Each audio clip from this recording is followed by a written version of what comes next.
And Eric, because you've been so patient, this is for you, and you have your silverware and your napkin. Thank you for coming.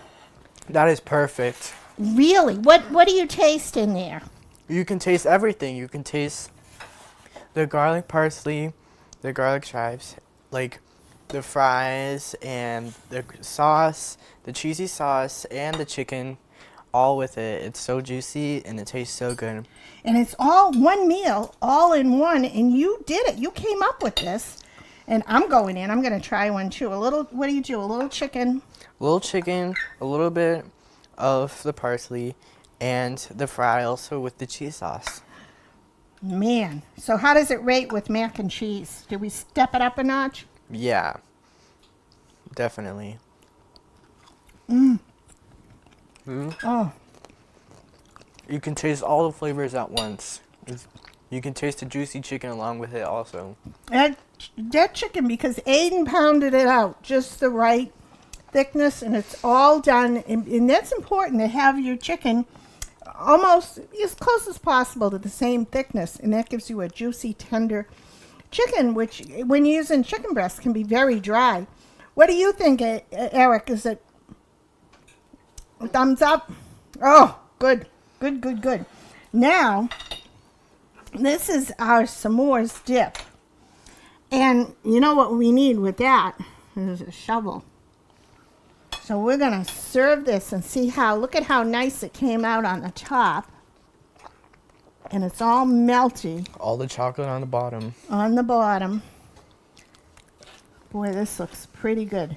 Here's the secret, I think, is to cut through the top of the s'mores, of the marshmallows. This is another diet recipe.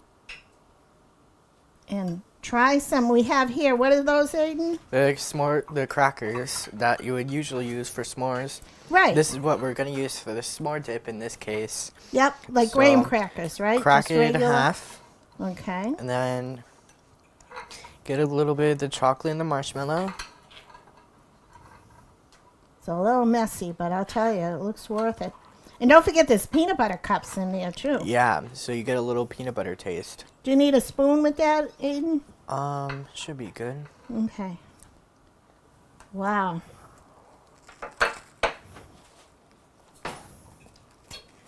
And it's supposed to be messy, right? Mm-hmm. Oh, yeah. Really I'm good. gonna use my knife. You know what? You can almost spread it with the knife. That's really good also.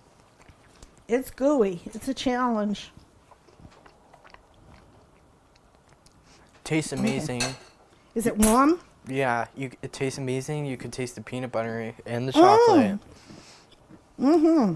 Really good. Wow. Wow. Wow. Really We'll good. get you some, Eric, pretty soon. Okay, so come over here with me for a minute.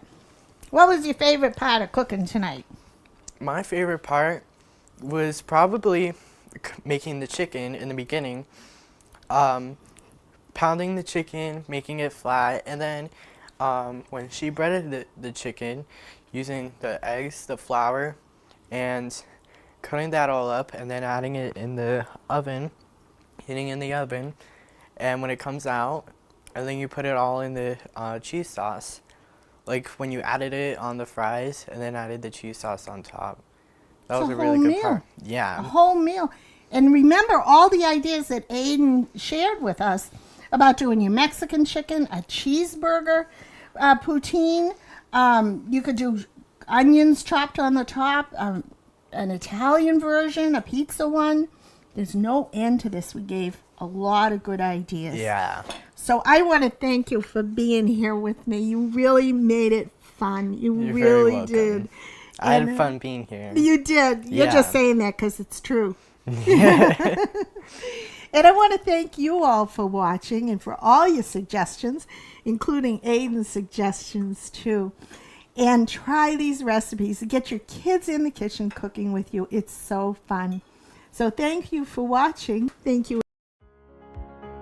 The Cape Cod Commercial Fishermen's Alliance is a nonprofit. We started in 1991, And the idea was that fishermen were concerned about their livelihoods and fish depletions, and they didn't feel like they had a voice at the regulatory table.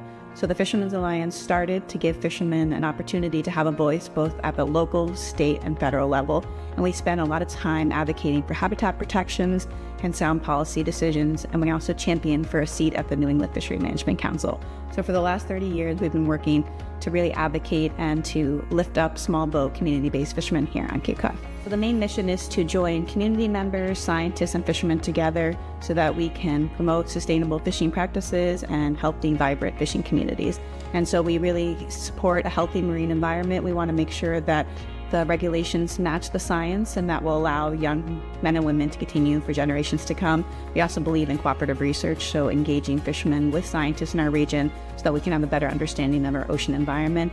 And we're really proud to work with community members and to do economic development programs such as training the next generation of young men and women, or also helping feed insecure people on the Cape through regional food banks. Some of the programs I'm really passionate about is our Small Boats, Big Science. So that allows scientists from our region to come and speak to community members about the latest and greatest advancements in science and how they work with the fishing industry to understand our changing climate and our environment. So that allows community members to ask scientists what's going on. It also allows fishermen in the room to have a better understanding of the ocean environment that they're fishing in.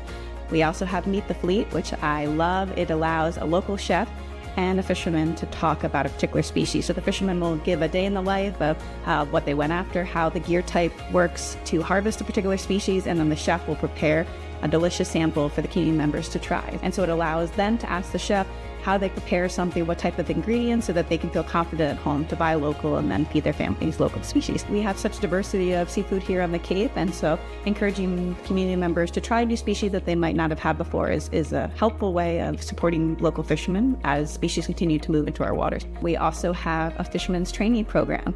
So that is something that we advocated for many years in DC through the Young Fishermen's Development Act. So that provides free training to young men and women to get into the fishing industry.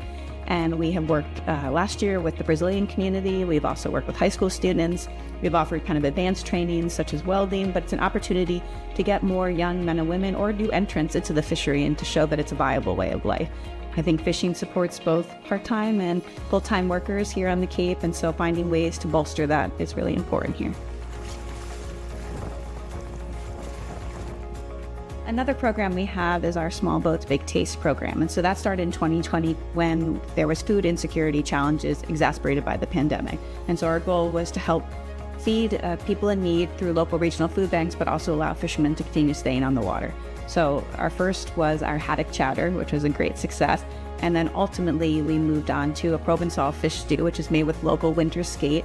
And that's a tomato-based, dairy-free stew. It's delicious. And then we have a clam chowder. And so the purpose was really that if you were at a hotel and you needed to feed your family and all you had was a hot plate or a microwave, you were able to feed your family a nutritious, delicious meal. And so we worked closely with the Greater Boston Food Bank, with Capabilities and other local regional food banks here on Cape Cod to make sure that we were helping feed people who needed it. And that's something that we're really passionate about.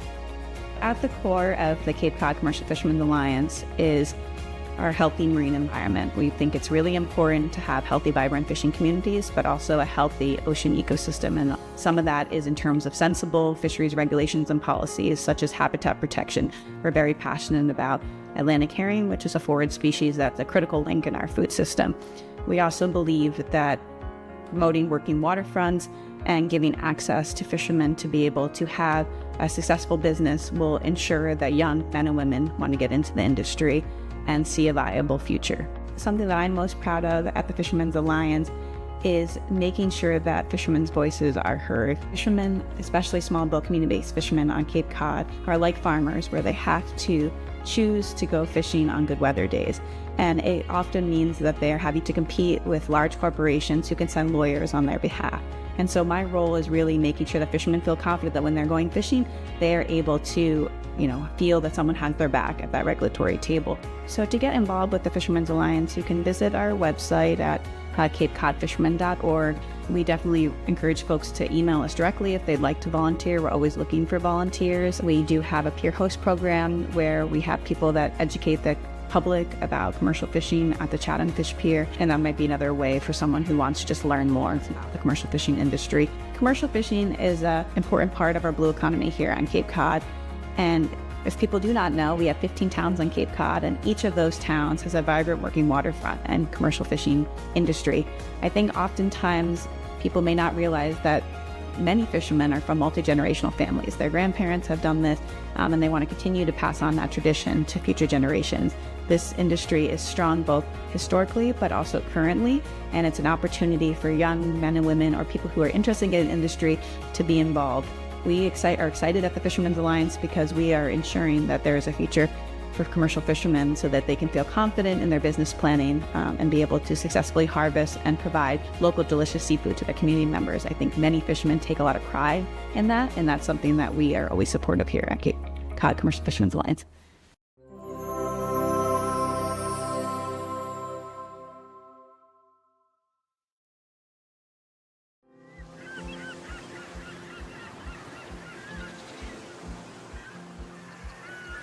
Welcome, everybody. We're here to talk about winter skate today.